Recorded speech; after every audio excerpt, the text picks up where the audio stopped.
अस्सलाम वालेकुम। हाँ जी जी, क्या हाल चाल है? उम्मीद करती हूँ सब खैरियत से होंगे। अल्हम्दुलिल्लाह मैं भी खैरियत से हूँ। अच्छा जी, इर्द गिर्द गाड़ियों का, बाइक्स का आप लोगों को शोर तो यानी सुन ही रहा होगा।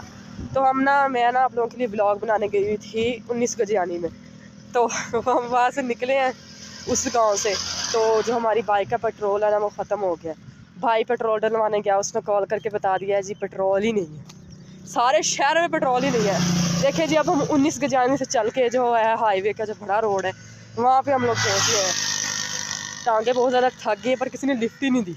पहली बात ये मज़े की, मम्मा जानी भी थक गए हैं काफ़ी ज़्यादा। तो मम्मा जानी कह रही है जी अल्लाह ने हिम्मत दी, हम इतनी दूर चल के आ गए, ठीक हो गया। तो अब जो है आहिस्ता आहिस्ता चलते जा रहे हैं घर, बस थोड़ा सा दूर रह गया है। ये देखें जी, फसलें हैं यहाँ पे सारे। तो